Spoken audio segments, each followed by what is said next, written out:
que se les va a cumplir. Estamos en Portate Bien, FMR 107.3 y tenemos a nuestro experto en judiciales en la mesa. ¿Cómo andás, Franco Misraji? Buen día. ¿Estás feliz? Sí, muy feliz. Yo pedí el deseo y se me cumplió. ¿Verdad? Claro, ahí está que era. Hermosa mañana, claro. Hermosa mañana para todos los racinguistas. Estás contento. Muy feliz. Te veo, tenés un semblante, una cara especial.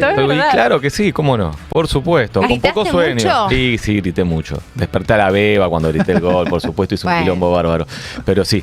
¿Tenés una hija literal o le decís así a tus muchachas? No, tengo regalando. Desperté a la beba. 3 hijos y una beba de 4 meses. Ahí va, perfecto. Y a la de 4 meses, claro, con el grito de gol desde el living saltaron todos. ¿Qué está pasando? El primero, el segundo. Estamos haciendo referencia, claro, a la designación por decreto de 2 jueces en la Corte Suprema de Justicia. ¿Qué pasó ayer? Uno de ellos, Manuel García Mansilla, terminó asumiendo porque juró ante la Corte Suprema de Justicia algo que estaba en duda. La pregunta era qué iba a hacer la Corte, si le iba a tomar juramento, si no les iba a tomar juramento, por las formas en que fueron designados. Bueno, en el día de ayer, Horacio Rosati, Carlos Rosenkrantz y Ricardo Lorenzetti le tomaron juramento a García Mansilla, por lo tanto, ya este abogado vinculado al Opus Dei, a la Cámara Hidrocarburífera, que está a favor de una dolarización y también de o en contra de la legalización del aborto, bueno, esa persona ya puede empezar a firmar fallos en la Corte Suprema de Justicia porque tras la decisión de ayer está dentro del alto tribunal. Lo interesante también, y hay que seguir de cerca, y lo que vamos también a comentar un poco ahora, es qué pasa con el otro juez que el gobierno designó por decreto en comisión en la Corte, que es Ariel Lijo, porque en el día de ayer la Corte Suprema de Justicia no avanzó con respecto a ese juez de Comodoro Pi que, bueno, fue designado para estar en la Corte. Digo, hasta que no se le toma juramento, no pueden ejercer como jueces supremos, es decir, no están formalmente en la Corte. Por eso García Mansilla ya está y Ariel Lijo no. Digo, es en el mismo decreto por el cual el gobierno termina designando a los dos. No obstante lo cual, la Corte solo le tomó juramento a uno de ellos. ¿Qué pasa con Lijo? Bueno, lo que dicen desde el alto tribunal es que su situación se va a abordar en la próxima reunión de acuerdo, la del jueves que viene, y allí se abren distintos escenarios. Digo, porque empiezan las suspicacias de por qué se aprobó uno y el otro todavía no se trató. Bueno, hay varias especulaciones y datos al respecto. Por ejemplo, para que un juez pueda ingresar en comisión a la Corte, más allá de que es inconstitucional, y también si quieren podemos adentrarnos en eso, pero digo, para que pueda hacerse lo que se hizo, la vacante a ocupar tiene que haber, se tiene que haber dado en un receso. Es decir, Juan Carlos Maqueda dejó el cargo el 31 de diciembre. Ese espacio es el que ocupa García Mansilla. No obstante lo cual, el hijo viene a ocupar el sillón que dejó vacante Elena Hayton, que se fue en octubre del 2021, cuando estaba en funciones la Corte Suprema de Justicia. Digo, no había un receso tampoco del Senado. Por lo tanto, ahí hay una puerta que hay que ver si la Corte decide abrir, es decir, si esa carta la quiere hacer jugar la Corte y le cierra el ingreso, la llave de ingreso a Ariel Lijo. También Lijo está para llegar a la Corte pidiendo una licencia extraordinaria como juez de primera instancia en Comodoro Pi. Los constitucionalistas, jueces de primera instancia que yo consulté, e incluso funcionarios de la Corte creen que tiene que renunciar al cargo. Claro. Hay que ver si la Corte le hace jugar también esa carta, porque otra situación que puede hacer la Corte es decir, ya terminó, es 1 de marzo, digo, la semana que viene va a ser 6 de marzo, ya va a estar en funciones el Congreso y que diga, ya no estamos en receso, que el caso del hijo lo resuelva el Senado. Entonces, hay muchos escenarios que se abren con respecto al hijo. ¿Y por qué? Porque si ingresa Ariel Lijo puede cambiar las relaciones de poder hacia adentro de la Corte Suprema de Justicia. ¿Qué quiero decir con esto? Tenemos a Horacio Rosati y Carlos Rosenkrantz que forman un tándem, una pareja que suele votar en conjunto, y estaba Ricardo Lorenzetti enfrentado a ellos. Ahora ingresó a García Mansilla. Vamos a ver cómo se posiciona con respecto a esto. Ahora, Ariel Lijo es una persona que lo dijo el propio ministro de Justicia de la Nación, Mariano Cuñoli Varona, llega por una recomendación de Lorenzetti, es decir, entra a jugar con Lorenzetti. Por lo tanto, hay que ver si Rosati y Rosenkrantz le toma o consideran que tiene que entrar. Hay que ver si también García Mansilla puede o no manifestarse en este sentido ahora. Es decir, ¿va a votar a García Mansilla con respecto al ingreso del hijo o no? García Mansilla, que recordemos, cuando estuvo en el Senado y le preguntaron si estaba de acuerdo con una designación en comisión, dijo, no, yo no aceptaría nunca. Bueno, ayer estaba sonriente entrando al cuarto piso del Palacio de Tribunales. Y otras dudas que se abren. Esto ya está, quedó firme, van a estar, García Mansilla ya va a estar seguro hasta finales de noviembre de este año en comisión en la Corte, o esto puede tener una vuelta atrás. Y lo del hijo, si no avanza, si queda así de aquí a marzo, al 6 de marzo, ¿puede frenarse también su ingreso si es que consideran que puede entrar? Digo, si consideran Rosati, Rosenkrantz y Lorenzetti que puede entrar.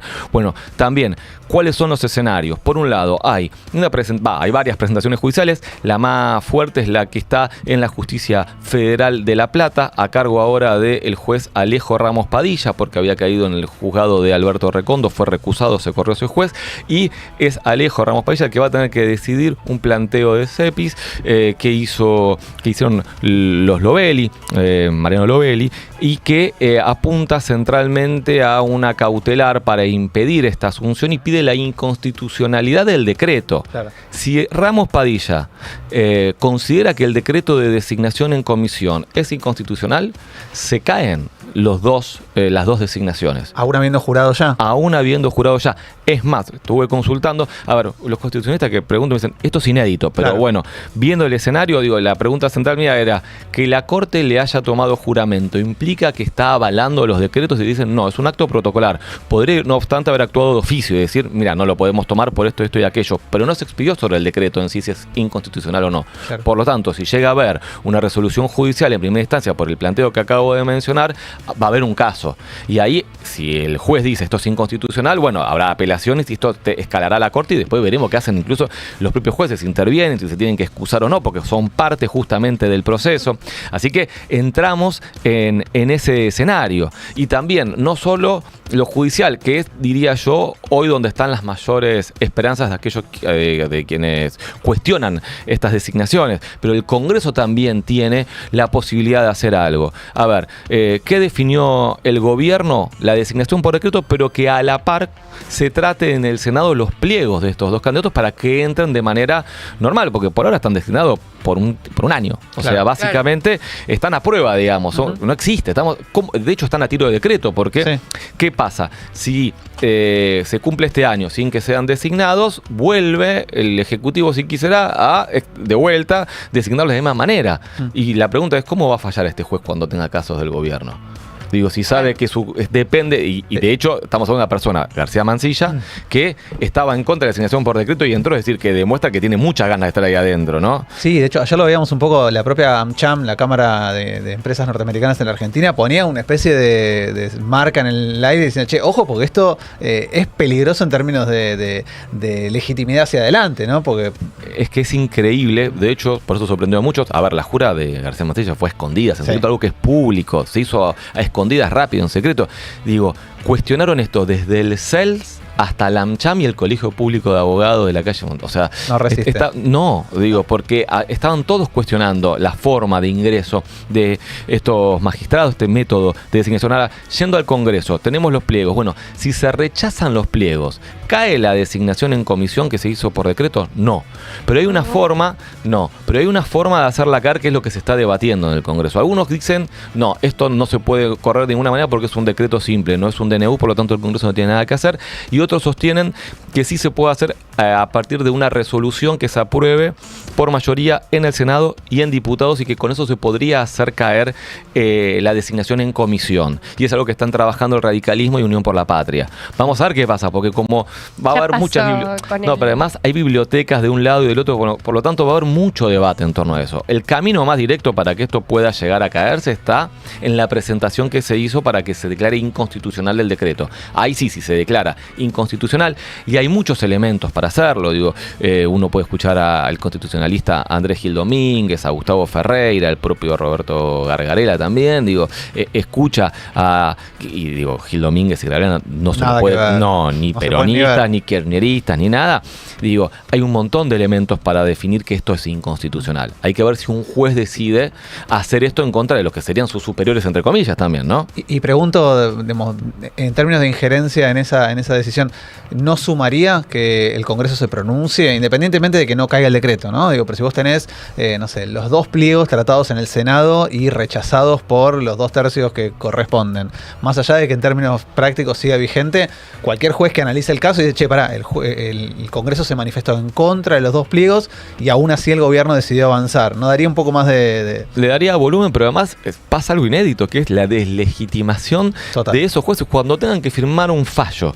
Digo, están reprochándole la forma de acceso, repetimos, desde el CELS hasta la AmCham, y el Congreso, los partidos políticos, desde Macri a Unión por la Patria, digo, está todo el arco político cuestionándolo.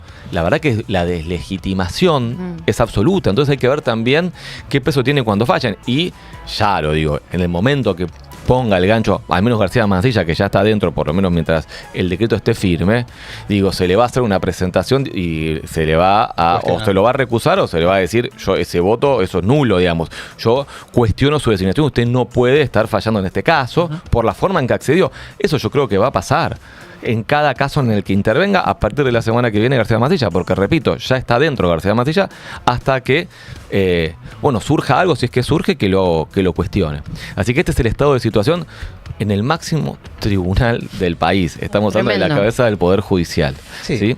Así que este es el cuadro de situación. Si tenemos tiempo, vamos a contarles también las novedades que están pasando en el criptoescándalo, porque allí también están habiendo novedades en la causa judicial que tienen el fiscal Eduardo Tayano y la jueza María Servini. Se están presentando los primeros damnificados pidiendo ser tenidos por querellantes, lo cual es muy importante para el devenir del proceso, eso en lo que hace al caso en sí, pero además se siguen sumando elementos que aparecen y le dan contexto y volumen a esto que pasó en torno al token Libra. ¿A qué me estoy refiriendo? Por ejemplo, a un video que muestra a Manuel Terrones Godoy, uno de los que se considera intermediarios entre el gobierno de Javier Milei y Kelsier Ventures, la empresa que estuvo detrás del lanzamiento del token Libra, porque apareció, decía, un video donde se lo escucha a Terrones Godoy hablando del rol de las criptomonedas como el token Trump que estuvo en Estados Unidos, y es un video de un mes previo al lanzamiento de Libra donde lo que dice Terrones Godoy es que ese tipo de criptomonedas va a servir para financiar campañas políticas. A ver, tenemos el video, escuchémoslo porque va a servir de contexto para entender qué pudo haber pasado detrás de Libra. Escuchemos a Terrones Godoy.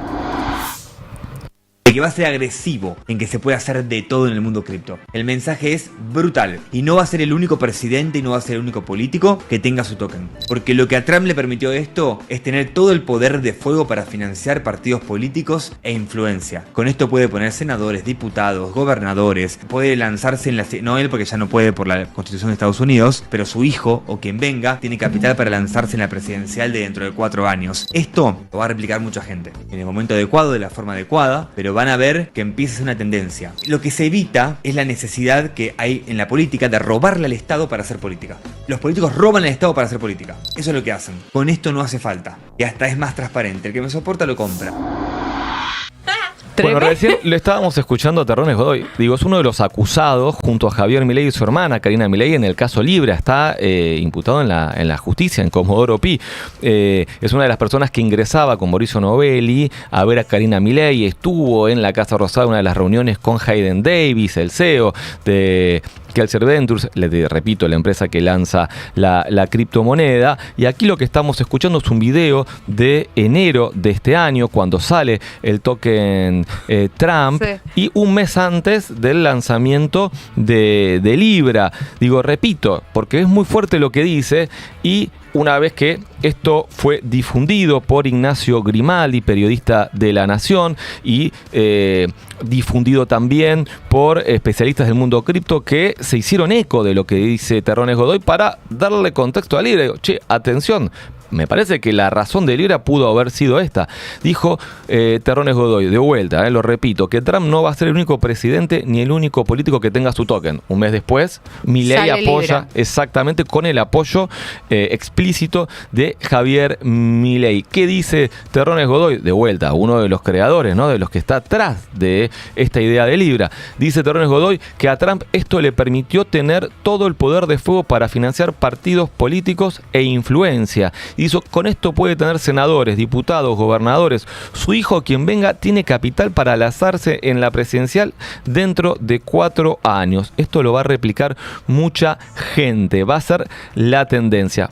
Bueno, decía, después de esto, quienes se hicieron eco de este video enfatizaron justamente esto. Por ejemplo, es casi una confesión, te diría, y sí. A Es ver, tremendo. sí, el especialista en temas cripto Santiago Siri dijo, por ejemplo, que en este testimonio de Terrones Godoy se confiesa prácticamente cuál sería la finalidad de Libra, que es lo que estamos interpretando absolutamente todos, porque de hecho dice que estas monedas van a ser más eficaces para el financiamiento de la política, es decir, También. uno de los tipos que está atrás de la creación de todo esto, que vincula a los que impulsan el token Libra, digo, recordemos, con el que se hizo toda esta estafa, tienen el que lanzó Libra, Hayden Davis, al menos 100 palos verdes, diciendo que son de los argentinos. Sí. Por eso digo, enfatizo que hay damnificados que se están presentando como querellantes en la justicia, que van a querer que les devuelvan la plata. Vamos a ver qué pasa con eso. Digo, esto es un elemento que la justicia más tarde o más temprano va a tener que tener en cuenta, porque claramente acá hay una pata para investigar y profundizar. No solo la estafa, sino para qué se hizo. Bueno, acá hay una línea concreta.